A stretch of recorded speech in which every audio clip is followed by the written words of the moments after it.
আসসালামু আলাইকুম। মেহেদী হাসান খান সবাইকে আমন্ত্রণ জানাচ্ছি মাই টিভি সংবাদ। আর শুরুতে উপস্থাপন করছি সংবাদ শিরোনাম সৌজন্যে মিল্ক ভিটা। বিশ্বের নিত্যপণ্যের দাম বৃদ্ধির তুলনায় দেশের অবস্থা এখনো ভালো বললেন প্রধানমন্ত্রী। পোশাক খাতে অস্থিরতা তৈরির অপচেষ্টার বিরুদ্ধে সতর্ক থাকার আহ্বান। সীতাকুণ্ডে কন্টেইনার ডিপোর আগুন নিয়ন্ত্রণে বিএম ডিপো ঝুঁকিমুক্ত জানিয়েছে সেনাবাহিনী। আরও 2 জনের মরদেহ উদ্ধার। অগ্নিকাণ্ডে দগ্ধ শেখ হাসিনা বার্ন ইনস্টিটিউটে চিকিৎসাধীনদের অবস্থা আশঙ্কাজনক। নিহত ফায়ার ফাইটার সালাউদ্দিন কাদের ও ইমরান হোসেনের দাফন সম্পূর্ণ। পদ্মা সেতু উদ্বোধনের বাকি 18 দিন। এশিয়ান হাইওয়ের সাথে যোগাযোগ সহজ হবে, বাড়বে অর্থনৈতিক অগ্রগতি, জিডিপি প্রবৃদ্ধি বলছে বিশেষজ্ঞরা। 2022-23 অর্থ বছরের বাজেটে স্বাস্থ্য খাতে বরাদ্দ কাটছাঁট করা সমীচীন হবে না অভিমত অর্থনীতিবিদদের। তৃণমূল স্বাস্থ্যসেবায় বাড়াতে হবে গুরুত্ব। বলছিলাম মিল্ক ভিটার সৌজন্যে সংবাদ শিরোনামগুলো, এবারে জানাতে চাই পুরো খবর। করোনা এবং রাশিয়া ইউক্রেন যুদ্ধের কারণে বিশ্বের জিনিসপত্রের দাম বেড়েছে। সেই তুলনায় দেশের অবস্থা এখনো ভালো বলে জানিয়েছেন প্রধানমন্ত্রী শেখ হাসিনা। পোশাক কারখানায় অস্থিরতা তৈরির অপচেষ্টা চলছে উল্লেখ করে এ ব্যাপারে সবাইকে সতর্ক থাকার আহ্বান জানান শেখ হাসিনা। 6 দফা দিবস উপলক্ষে আওয়ামী লীগ আয়োজিত আলোচনা সভায় যোগ দিয়ে এসব কথা বলেন প্রধানমন্ত্রী। আরও তথ্য রাকিব হাসানের। 7 জুনে ঐতিহাসিক 6 দফা দিবস উপলক্ষে বঙ্গবন্ধু এভিনিউস্থ আওয়ামী লীগের কেন্দ্রীয় কার্যালয়ে আয়োজিত আলোচনা সভায় গণভবন থেকে ভিডিও কনফারেন্সের মাধ্যমে যোগ দেন দলের সভাপতি প্রধানমন্ত্রী শেখ হাসিনা। বক্তব্যের শুরুতেই চট্টগ্রামের সীতাকুণ্ডে অগ্নিকাণ্ডে নিহতদের আত্মার মাগফিরাত কামনা করেন তিনি। দুর্ঘটনায় মৃত্যুবরণ করছে, আমি তাদের আত্মার মাগফিরাত কামনা করি এবং তার পরিবারদের প্রতি আমার সহানুভূতি জানাই। দেশের স্বাধীনতার ইতিহাসে বঙ্গবন্ধু এবং 6 দফার ভূমিকা তুলে ধরে দীর্ঘদিন আওয়ামী লীগ ক্ষমতায় থাকার কারণেই দেশের উন্নয়নের গতি দ্বারা অব্যাহত রয়েছে বলেও জানান সরকার প্রধান। বাংলাদেশের ইতিহাসে বলতে গেলে আওয়ামী লীগ সরকারে আসার পরই এদেশে একটু স্থিতিশীলতা এসেছে। বাংলাদেশের স্বাধীনতার পর ইতিহাসে প্রথম একটা দীর্ঘ সময় একটা গণতান্ত্রিক ধারা অব্যাহত আছে বলেই আজকে দেশের উন্নতিটা হয়েছে এবং আমি জনগণের কাছে আমার কৃতজ্ঞতা জানাই। যে সকল গার্মেন্টস শ্রমিক নেতাদের উস্কানিতে মাঠে নেমেছে, পোশাক কারখানা বন্ধ হলে তাদেরই ক্ষতি বলেও মনে করেন প্রধানমন্ত্রী। আজকে এখন বেতন বাড়া এটা সেটা নানা ধরনের আন্দোলন যদি করতে যায় আর এই রপ্তানি যদি বন্ধ হয় তো সব ওই গার্মেন্টস সহ সব কারখানাতে বন্ধ হয়ে যাবে, তোর আমও যাবে ছালাও যাবে, বেতন আর বাড়বে না, তখন চাকরি চলে যাবে, তখন ঘরে ফিরে যেতে হবে, তখন কি করবে? আর যে নেতারা উস্কানি দিচ্ছে তারা কাদের প্ররোচনায় উস্কানি দিচ্ছে সেটা একটু ভেবে দেখতে হবে। করোনা এবং যুদ্ধের কারণে জিনিসপত্রের দাম বেড়েছে জানিয়ে 1 ইঞ্চি জমিও যেন অনাবাদি না থাকে সেই নির্দেশনাও দেন শেখ হাসিনা। যে একদিকে করোনা ভাইরাসে অর্থনৈতিক মন্দা বিশ্বব্যাপী, তার উপর ইউক্রেন এবং রাশিয়ার যুদ্ধ। তবে একটা বলতে পারি যে আমাদের গ্রামের মানুষ তাদের এখনো অবস্থা অনেক ভালো আছে, সেটা যাতে ভালো থাকে সেদিকে আমরা বিশেষ দৃষ্টি দিচ্ছি। যে কারণে আমি আহ্বান করেছি যে 1 ইঞ্চি জমি যেন অনাবাদি না থাকে। রাকিব হাসান, মাই টিভি, ঢাকা। এদিকে ঐতিহাসিক 6 দফা দিবস উপলক্ষে সকালে ধানমন্ডির 32 নম্বরে জাতির পিতার প্রতিকৃতিতে শ্রদ্ধা জানিয়েছে আওয়ামী লীগ ও বিভিন্ন সংগঠন। পরে আওয়ামী লীগের সাধারণ সম্পাদক ওবায়দুল কাদের বলেন, যারা 7 জুনে বিশ্বাস করে না তারা মুক্তিযুদ্ধের চেতনায় বিশ্বাসী কিনা সে প্রশ্ন থেকে যায়। তিনি আরো বলেন, বিএনপির সমালোচনা কাজ দিয়ে জবাব দেবে আওয়ামী লীগ।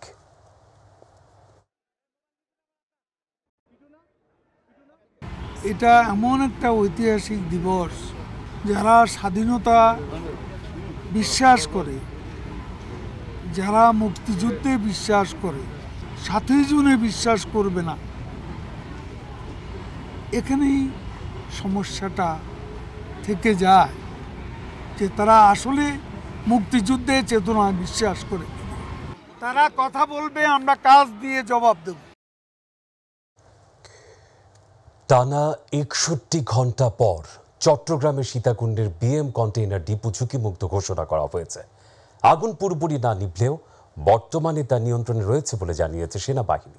আর পুলিশের আইজিপি ডক্টর বেনজির আহমেদ বলেছেন, তদন্ত কমিটির প্রতিবেদন পাওয়ার পরই দোষীদের বিরুদ্ধে আইনগত ব্যবস্থা নেওয়া হবে। ভয়াবহ বিস্ফোরণের ঘটনায় পর্যন্ত ৪৩ জনের মৃত্যুর খবর নিশ্চিত করেছে জেলা প্রশাসন। বিস্তারিত হাসান জাকিরের প্রতিবেদনে। বিএম কন্টেইনার ডিপোর এই দৃশ্যই বলে দিচ্ছে আগুনের ভয়াবহতা কেমন ছিল। আগুন লাগার ৬১ ঘন্টা পরও সেখান থেকে নির্গত হচ্ছে কালো ধোঁয়া, যা নিয়ন্ত্রণে প্রাণপণ চেষ্টা চালাচ্ছে ফায়ার ব্রিগেড ও সেনাবাহিনী। সকালে সেনাবাহিনীর ২৪ পদাতিক ডিভিশনের ১৮ ব্রিগেডের অধিনায়ক লেফটেন্যান্ট কর্নেল আরিফুল ইসলাম সাংবাদিকদের কাছে আগুন নিয়ন্ত্রণের কথা জানান। জ্বলন্ত যে কন্টেনারগুলো ছিল, ওই কন্টেনারের পাশে যে কিছু ভালো কন্টেনার ছিল, ওই কন্টেনারগুলোকে আমরা পৃথক করে ফেলেছি, যাতে করে আর আগুনটা না বাড়ে এবং ক্ষয়ক্ষতি যাতে না হয়। আপনার নিয়ন্ত্রণে পুরোপুরি চলে এসেছে এবং কিছু রাসায়নিক কন্টেনার ছিল যেগুলা আমাদেরকে আইডেন্টিফাই করতে সময় লেগেছে। এরই মাঝে আগুনে পুড়ে ফায়ার সার্ভিসের ৯ সদস্য সহ নিহত হয়েছেন মোট ৪৩ জন। অগ্নিকাণ্ডের এ ঘটনায় আহত হয়েছেন ফায়ার সার্ভিস, পুলিশ, ডিপোর কর্মকর্তা কর্মচারী, শ্রমিক সহ শতাধিক মানুষ। দুপুরে আগুনের ঘটনাস্থল পরিদর্শন শেষে সাংবাদিকদের কাছে আইজিপি বলেন, সর্বোচ্চ সতর্কতার সঙ্গে সম্পূর্ণ করা হবে কাজ এবং তদন্ত কমিটির প্রতিবেদন পাওয়ার পরপরই দায়ীদের বিরুদ্ধে আইনগত ব্যবস্থা গ্রহণ করা হবে। দুইটা তদন্ত রিপোর্ট হলে মূলত আইনি বিষয়গুলো স্পষ্টতর হবে। তো এবং যদি কোনো আইনি কার্যক্রম গ্রহণ করা থাকে, অবশ্যই সে আইনি কার্যক্রম গ্রহণ করা হবে। এদিকে ঘটনাস্থল থেকে আরও ২টি মরদেহ উদ্ধার করা হয়েছে। হাসান জাকির, মাই টিভি।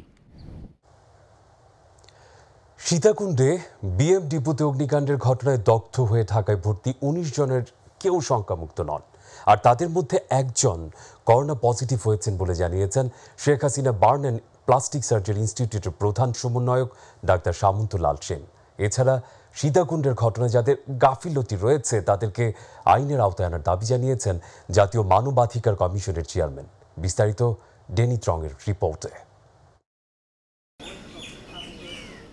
চট্টগ্রামের সীতাকুণ্ডে বিএম ডিপোতে অগ্নিকাণ্ডে দগ্ধদের মধ্যে ১৯ জনের চিকিৎসা চলছে ঢাকায়। তাদের মধ্যে খালেদুর রহমান নামে একজনের বর্তমানে করোনা পজিটিভ।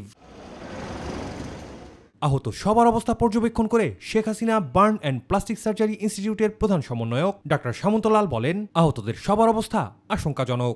শ্বাসনালী পুড়ে যাওয়ায় তারা অক্সিজেন নিতে পারছেন না। আইসিইউতে কেউ শঙ্কামুক্ত না, সবাই ক্রিটিক্যাল আছে। আমরা আমাদের আপ্রাণ চেষ্টা করে যাচ্ছি, আর বাকিদের যাদের চোখের সমস্যা, চোখের ডাক্তাররাও দেখে গেছে এবং তাদেরকে চোখের প্রপার ট্রিটমেন্ট দেওয়া হচ্ছে।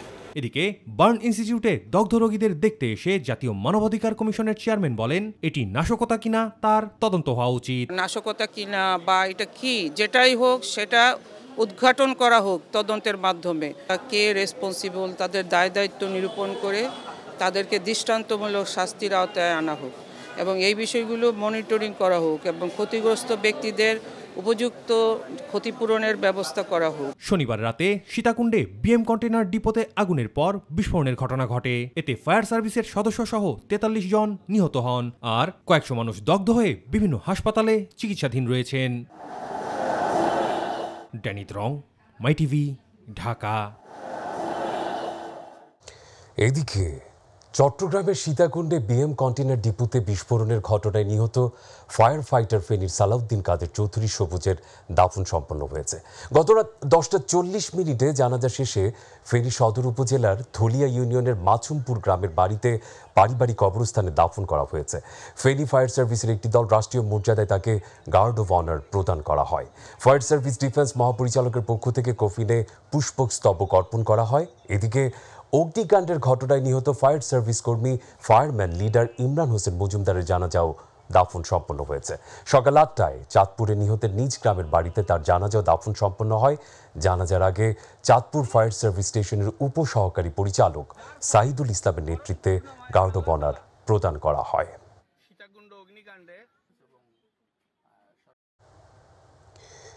চট্টগ্রামের সীতাকুণ্ডে ভয়াবহ অগ্নিকাণ্ডের শোকের ছায়া যেন গোটা দেশে ছড়িয়ে পড়তে শুরু করেছে। এবারের অগ্নিকাণ্ডের ঘটনায় ব্যতিক্রম ছিল ফায়ার সার্ভিস কর্মীদের মৃত্যু। এতজন অগ্নি নির্বাপক যোদ্ধার মৃত্যু নিকট ভবিষ্যতে দেখেনি বাংলাদেশ। এসব পরিবারে এখন কেবলই শোকের মাতম। কোনো পরিবার প্রিয়জনকে দিয়েছেন চিরবিদায়, আবার কেউ করছেন সন্তানের লাশের অপেক্ষা। প্রতিনিধিদের পাঠানো তথ্যচিত্রে ডেস্ক রিপোর্ট মনোর আলম নির্ঝরের। নামাজ পর রবিবার রাতে বাবার সাথে কথা কইছি। বাবা আমাকে বলেছে আমি ভালো আছো, আমি তুমি ভালো আছি, আমি পরে তুমি ফোন দে। রবিউল ইসলাম রবিনের কথা ছিল মাকে আবার ফোন দেয়ার, কিন্তু সেই ফোন আর আসেনি। রবিনের মা নওগাঁর বাড়িতে এখন সন্তানের ফোনের অপেক্ষা আর করছে না। তিনি অপেক্ষা করছেন সন্তানের মৃতদেহের। রবিনের বেতনের সামান্য আয় চলছিল পরিবারটি, এখন যেন আকুল সাগরে পড়ল। ওনার নাশটায় আমার চাচ্ছি জরুরি হবে, ছোট ভাই বোনদের সুশিক্ষিত করা এবং প্রতিষ্ঠিত। ছবিটি সীতাকুণ্ডের ঘটনায় নিহত আরাক ফায়ার ফাইটার আলাউদ্দিনের। সন্তানকে খুবই ভালোবাসতেন। মৃত্যুর কিছুক্ষণ আগেও সন্তানের সাথে কথা বলেন তিনি, তারপরই আগুন নেভাতে গিয়ে নিখোঁজ হন। সালাম প্রদর্শন করবে। সালাম। নোয়াখালীর চাটখালী উপজেলার মোহাম্মদপুর ইউনিয়নের বানসা গ্রামে চিরনিদ্রায় শায়িত হয়েছেন আলাউদ্দিন, তবে রেখে গেছে এক রাশ স্মৃতি। খুব ভালো মানুষ আসলে, এলাকা কারোর সাথে কোনো জায়গা ফসাদ করতো না, মানে এলাকা বাড়িতে আইলে খুব শান্তভাবে চলতো। যাক, তার মৃত্যুতে আসলে আমাদের পুরো এলাকাটাই শোকাতো। তো দেশ আইলে তার মতন একটা ভদ্র ছেলে আমাদের বানসা গ্রামে আর কে যেন আসে নাই। সীতাকুণ্ডে ভয়াবহ অগ্নিকাণ্ডের ঘটনায় আমাদের আরও একবার চোখে আঙুল দিয়ে দেখিয়ে দিল কতটা ঝুঁকিতে কাজ করেন দেশের ফায়ার সার্ভিসের কর্মীরা। কিন্তু সবার চাওয়া, যারা আমাদের জীবন বাঁচাতে নিজের সব উজাড় করে ঝাঁপিয়ে পড়েন, তাদের জীবন হোক নিরাপদ। মুনয়ার আলম নির্ঝর, নিউজ ডেস্ক, মাই টিভি। জানাবো পদ্মা সেতুর খবর।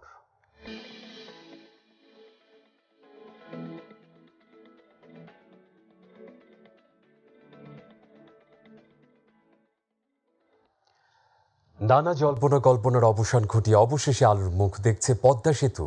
বাংলাদেশের ইতিহাসে চ্যালেঞ্জপূর্ণ দেশের সর্ববৃহৎ মেগা এই প্রকল্পের আলোচনায় সারা বিশ্ব। এর ফলে অর্থনৈতিক বিশেষজ্ঞরা বলছেন, এশিয়ান হাইওয়ের সাথে সেতুটির যোগাযোগ ব্যবস্থার বাধাহীনতায় পার্শ্ববর্তী উন্নত দেশগুলোর সাথে আমদানি রপ্তানির ক্ষেত্রে যেমন প্রসারতা বাড়বে, তেমনি অবদান রাখবে দেশের অর্থনৈতিক উন্নয়ন আর জিডিপি প্রবৃদ্ধি অর্জনে সক্ষমতার ক্ষেত্রেও। আবু সাইদ অপুর বিশেষ প্রতিবেদন।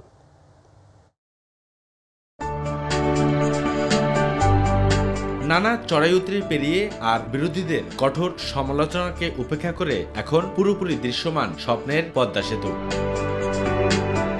আগামী 25 জুন আনুষ্ঠানিকভাবে এর উদ্বোধন করবেন প্রধানমন্ত্রী শেখ হাসিনা। বাংলাদেশের ইতিহাসে দীর্ঘতম এই সেতু রীতিমতো আলোচনা ফেলে দিয়েছে দেশের মানুষের মাঝে। বিশেষ করে ব্যবসায়ীরা খুবই উপকৃত হব।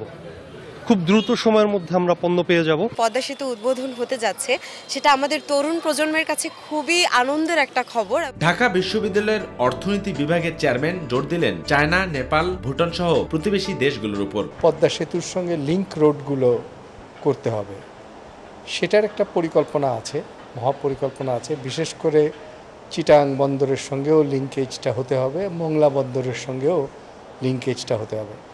বন্দরগুলোর সঙ্গে যদি লিঙ্কেজ হয় এবং পদ্মা সেতুর সঙ্গে লিঙ্কড রোডগুলো যদি এসব দেশের সঙ্গে যোগাযোগ তৈরি করতে পারে, তাহলে পদ্মা সেতুর পজিটিভ সম্ভাবনা ৩-৪ গুণ বেড়ে যাবে।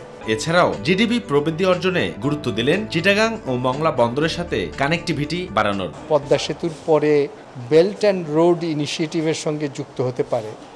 বেল্ট অ্যান্ড রোড ইনিশিয়েটিভটা হচ্ছে চায়নার একটা বিশ্বব্যাপী যোগাযোগ নেটওয়ার্কের প্রজেক্ট। তবে এটি উদ্বোধনের পরপরই যেমন প্রতিবেশী দেশগুলোর সাথে বাণিজ্যিক সম্পর্ক আরো জোরদার হবে, তেমনি সুদৃঢ় হবে দেশের অর্থনৈতিক সমৃদ্ধিও। বাংলাদেশ হবে সিঙ্গাপুরের আদলেও বলে জানান এই অর্থনীতিবিদ। পদ্মা সেতুর টোটাল ইম্প্যাক্টটা নির্ভর করবে জিওপলিটিক্সের উপর। দীর্ঘদিনের প্রত্যাশার খতিয়ানের দ্বার উন্মোচন হবে আগামী 25 জুন। আবু সাইদ অপু, মাই টিভি, ঢাকা।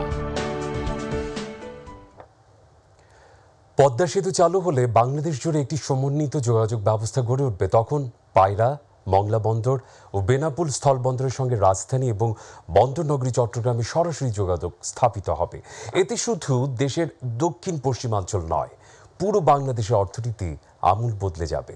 প্রতিনিধি শিশির রঞ্জন মল্লিকের রিপোর্ট, জানাচ্ছেন শামস তাবরিজ উচ্ছ্বাস। খুলনাবাসীর বহুদিনের স্বপ্ন পূরণ হতে আর মাত্র কয়েকদিন বাকি। পদ্মা সেতু চালু হলে বাংলাদেশের বিশেষ করে দক্ষিণ পশ্চিমাঞ্চলের যোগাযোগ ব্যবস্থায় যুগান্তকারী পরিবর্তন ঘটবে।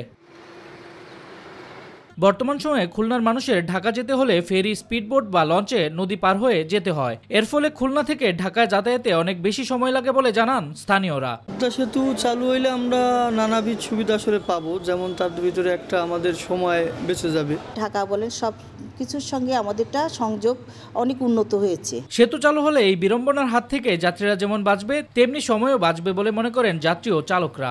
আমাদের খুব ভালো হবে, যাত্রীও বাড়বে, তারপরে যাতায়াতও খুব ভালো হবে। পদ্মা সেতু চালু হওয়ার পর আমাদের অনেক সময় বাঁচবে। দক্ষিণ অঞ্চলের মানুষের স্বপ্ন, এখন প্রধানমন্ত্রী এটা করে দিয়েছে, এজন্য তাকে কৃতজ্ঞতা ও ধন্যবাদ জানাই। দীর্ঘদিন এই পদ্মা সেতুর দক্ষিণ পশ্চিমাঞ্চলের মানুষের স্বপ্ন পূরণের নতুন দুয়ার খুলবে। স্থানীয়রা বলছেন, প্রধানমন্ত্রীর অবদান এই দক্ষিণ পশ্চিমাঞ্চলের মানুষ কৃতজ্ঞতার সঙ্গে স্মরণ করবে। ঘাটে যে বিড়ম্বনায় পড়ে অনেক রোগী মারা যায় বা যেতে চায় না, এখন এগুলোর আর সমস্যা হবে না। প্রাণের দাবি ছিল পদ্মা সেতু, আজকে সেটি আর স্বপ্ন নয়। পদ্মা সেতু খুলে দেওয়ার পরেই গোটা দেশের যোগাযোগ ব্যবস্থা যেমন সহজ হবে, তেমনি গড়ে উঠবে নতুন নতুন শিল্প ও সম্ভাবনা। সৃষ্টি হবে অসংখ্য মানুষের কর্মসংস্থান। পদ্মা সেতু উদ্বোধনের মধ্যে দিয়ে আমাদের দুই পারে নতুন নতুন শিল্প কারখানা গড়ে তুলবে, অর্থনৈতিক প্রবৃদ্ধি বৃদ্ধি পাবে, আমাদের কর্মসংস্থানের সৃষ্টি হবে। পদ্মার এপারে আমাদের কারখানা হবে, ইন্ডাস্ট্রি হবে, এখানে মানুষ আসবে, বিদেশিরা এখানে আসবে। বহু প্রতীক্ষিত স্বপ্নের পদ্মা সেতু এখন স্বপ্ন নয়, বাস্তব। পুরো দেশের অর্থনীতিকে এগিয়ে নেওয়ার ক্ষেত্রে পদ্মা সেতু হবে একটি নতুন মাইলফলক। শামস তাবরিজ উচ্ছ্বাস, মাই টিভি নিউজ ডেস্ক। এবারে জাতীয় বাজেট প্রসঙ্গ।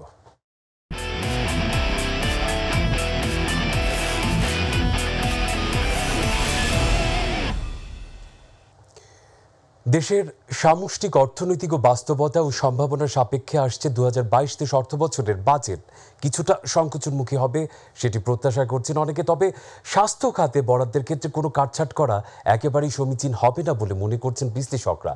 বরং এ খাতে বরাদ্দ উল্লেখযোগ্য মাত্রায় বাড়িয়ে সেই বর্ধিত বরাদ্দের বৃহত্তম অংশটি প্রাথমিক স্বাস্থ্যসেবা বাবদ বরাদ্দ দেওয়ার সময়ের দাবি বলেই মত বিশ্লেষকদের। আরেকটি প্রতিবেদন ডেনি ট্রগের। বাংলাদেশে স্বাস্থ্যসেবায় মোট যে ব্যয় তার 73% আসে নাগরিকদের পকেট থেকে, বাকি 27% আসে জাতীয় বাজেট বরাদ্দ থেকে। এ খাতে নাগরিক সেবা বাড়াতে বরাদ্দ বাড়ানো হতে পারে বলেই মনে করছেন বিশ্লেষকরা। আসছে অর্থ বছরে গতানুগতিকভাবে মোট বাজেটের 5% স্বাস্থ্য খাতে বরাদ্দ দেওয়ার পরিবর্তে 7 থেকে 8% বরাদ্দ দেওয়া উচিত বলে মনে করছেন বিশ্লেষকরা। মধ্যম মেয়াদে এ অনুপাত 10 থেকে 12% করার লক্ষ্যও নির্ধারণ করা যেতে পারে। স্বাস্থ্য খাতে বাজেটে অবশ্যই বরাদ্দ বাড়াতে লাগবে। স্বাস্থ্য খাতে বাংলাদেশে বাজেটে যে বরাদ্দ দেওয়া হয় সেটা জিডিপির আনুপাতিক হার হিসেবে অনেক কম, কিন্তু যে বরাদ্দকৃত যে অর্থ দেওয়া হয় সেটাও আবার পুরোপুরি ব্যবহার হয় না। তো কাজেই বাস্তবায়নকারী সংস্থা, স্বাস্থ্য খাতের সাথে সংশ্লিষ্ট যারা, তাদের কর্মদক্ষতা বাড়াতে লাগবে, তাদের সক্ষমতা বাড়াতে লাগবে। সামাজিক নিরাপত্তা বেষ্টনীর ভিতরে নাগরিকদের স্বাস্থ্যসেবা নিশ্চিতে বাজেটে স্বাস্থ্য খাতের ব্যবস্থাপনা ও দক্ষতা বাড়ানোর উপরও জোর দেন বিশ্লেষকরা। স্বাস্থ্যসেবা নিয়ে দীর্ঘমেয়াদী পরিকল্পনার আহ্বানও জানান তারা। স্বাস্থ্য সুবিধাকে অধিক গুরুত্ব না দেয় তাহলে একটা অসুস্থ জনগোষ্ঠী তৈরি হবে, যে বাস্তবতা কিন্তু রাষ্ট্র এড়িয়ে যাওয়ার কোনো সুযোগ নেই। স্বাস্থ্য খাতে উন্নয়ন বরাদ্দের বড় অংশ প্রায়ই অব্যয়িত থেকে যাওয়ার সমস্যা সমাধানের পথ আগে থেকেই নির্ধারণ করার পরামর্শও দেন বিশ্লেষকরা। বিনামূল্যে বা স্বল্প মূল্যে চিকিৎসা পেতে পারে যাতে গরিব জনসাধারণ, সেটার জন্য পর্যাপ্ত ব্যবস্থা রাখতে লাগবে। অন্যতম কিংবা মানসম্মত স্বাস্থ্য ব্যবস্থা তৈরি করা গেল না বাজেট বড় কম বেশি বরাদ্দ হওয়ার পরেও, তাহলে বুঝতে হবে যে এখানে পিছনে কেউ আছেন যারা স্বাস্থ্য খাত ঘুরে দাঁড়াক বা স্বয়ংসম্পূর্ণ হোক এটি চান না। ড্যানি রং, মাই টিভি, ঢাকা। মাঙ্কিপক্স সন্দেহে তুরস্কের যে নাগরিককে মহাখালীর সংক্রামক ব্যাধি হাসপাতালে আইসোলেশনে রাখা হয়েছিল তার শরীরে মাঙ্কিপক্সের উপসর্গ নেই বলে জানিয়েছেন হাসপাতালটির তত্ত্বাবধায়ক ডাক্তার মোহাম্মদ মিজানুর রহমান। তিনি আরও জানান, শরীরে যে রেশের কারণে তাকে মাঙ্কিপক্স রোগী বলে সন্দেহ করা হয়েছে সেগুলো দীর্ঘদিনের চর্মরোগের উপসর্গ। তারপরেও পুরোপুরি নিশ্চিত হওয়ার জন্য আইইডিসিআর নমুনা সংগ্রহ করেছে। আরপিটিসিআর টেস্টের মাধ্যমে 24 ঘন্টায় নিশ্চিত হওয়া যাবে। এদিকে দেশে মাঙ্কিপক্স আক্রান্তের কোনো রোগী নেই বলে জানিয়েছে স্বাস্থ্য ও পরিবার কল্যাণ মন্ত্রণালয়। বাংলাদেশ থেকে প্রায় 10,000 কোটি টাকা আত্মসাতের অভিযোগে পশ্চিমবঙ্গে গ্রেপ্তার হওয়া পিকে হালদার সহ 6 অভিযুক্তকে ফের 14 দিনের জেল হেফাজতে দিয়েছে আদালত। মঙ্গলবার বিশেষ সিবিআই আদালত এই আদেশ দেন। আগামী 21 জুন পরবর্তী শুনানি অনুষ্ঠিত হবে। কারাগারে থাকা অবস্থায় পিকেকে জিজ্ঞাসাবাদ করে ইডি। জিজ্ঞাসাবাদের দেয়া বয়ান রেকর্ড করা হয়েছে। জিজ্ঞাসাবাদ করে একাধিক গুরুত্বপূর্ণ তথ্যের হদিস পেয়েছে ইডি। আদালতে ইডি জানায়, পিকে হালদারের 44টি ব্যাংক অ্যাকাউন্টে আছে, যেখানে প্রায় 60 কোটি টাকা ক্যাশ রয়েছে। এছাড়াও মালয়েশিয়াতে 7টি ফ্ল্যাট সহ প্রায় 40টি নতুন সম্পত্তির হদিস পেয়েছে ইডি। অর্থ বাণিজ্য সংবাদ।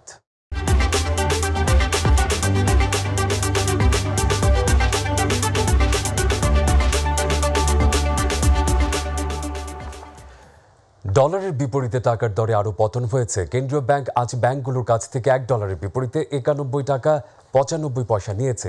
গতকালও ডলারের দাম ছিল 89 টাকা 90 পয়সা। ফলে একদিনের ব্যবধানে টাকার মান কমল 2 টাকা 5 পয়সা, আর এক মাসে কমেছে 5 টাকা 50 পয়সা। দর বেঁধে দেওয়ার সিদ্ধান্ত থেকে সরে আসার পর 5 দিনে 3 দফায় দাম বাড়ল ডলারের। এর আগে মে মাসে 4 দফা কমেছিল টাকার মান। বিভিন্ন ব্যাংক ও কার্ভ মার্কেটে খোঁজ নিয়ে জানা গেছে, আজ ব্যাংকগুলো আমদানি বিলের জন্য নিচ্ছে 94 থেকে 95 টাকা, নগদ ডলার বিক্রি করছে 96 থেকে 97 টাকা। আর ব্যাংকের বাইরে খোলা বাজার বা কার্ভ মার্কেটে বিক্রি হয় 97 থেকে 98 টাকা। এদিকে বাজেটে সবার ক্ষেত্রে কর্পোরেট ট্যাক্স সমান করার দাবি জানিয়েছে বিসিসিআই সভাপতি জসিমউদ্দিন। বিজিএমই এর ক্ষেত্রে এই ট্যাক্স 12% আর অন্যান্যদের 30% উল্লেখ করে তিনি বলেন, সরকারের রপ্তানি খাতে 300 বিলিয়ন লক্ষ্যমাত্রা অর্জন করতে হলে কর্পোরেট ট্যাক্স কমানোর বিকল্প নেই। রাজধানী সিরডাপ মিলনায়তনে বাংলাদেশ প্লাস্টিক দ্রব্য প্রস্তুতকারক ও রপ্তানিকারক অ্যাসোসিয়েশন, বিশ্ব ব্যাংক ও বাণিজ্য মন্ত্রণালয়ের যৌথ উদ্যোগে এক সেমিনারে এসব কথা জানান এই বিসিসিআইয়ের সভাপতি। এ সময় বাণিজ্য মন্ত্রণালয়ের সিনিয়র সচিব তপন কান্তি ঘোষ, বিশ্ব ব্যাংকের কান্ট্রি ম্যানেজার ডানডান চেন, বিপিজিএম এর সভাপতি সামিম আহমেদ সহ অন্যান্য কর্মকর্তারা উপস্থিত ছিলেন। এর সাথে সংবাদের একেবারে শেষ পর্যায়ে আমরা যাবার আগে আরও একবার জানিয়ে দিতে চাই মিল্ক ভিটা সংবাদ শিরোনাম। বিশ্বের নিত্যপণ্যের দাম বৃদ্ধির তুলনায় দেশের অবস্থা এখনো ভালো বললেন প্রধানমন্ত্রী। পোশাক খাতে অস্থিরতা তৈরির অপচেষ্টার বিরুদ্ধে সতর্ক থাকার আহ্বান। সীতাকুণ্ডে কন্টেইনার ডিপোর আগুন নিয়ন্ত্রণে বিএম ডিপো ঝুঁকিমুক্ত জানিয়েছে সেনাবাহিনী। আরও 2 জনের মরদেহ উদ্ধার। অগ্নিকাণ্ডে দগ্ধ শেখ হাসিনা বার্গ ইউনিটে চিকিৎসাধীনদের অবস্থা আশঙ্কাজনক। নিহত ফায়ার ফাইটার সালাউদ্দিন কাদের ও ইমরান হোসেনের দাফন সম্পন্ন। পদ্মা সেতু উদ্বোধনের বাকি 18 দিন। এশিয়ান হাইওয়ের সাথে যোগাযোগ সহজ হবে, বাড়বে অর্থনৈতিক অগ্রগতি ও জিডিপি প্রবৃদ্ধি, বলছেন বিশেষজ্ঞরা। 2022-23 অর্থ বছরের বাজেটে স্বাস্থ্য খাতে বরাদ্দ কাটছাট করা সমীচীন হবে না অভিমত অর্থনীতিবিদদের। তৃণমূল স্বাস্থ্যসেবায় বাড়াতে হবে গুরুত্ব।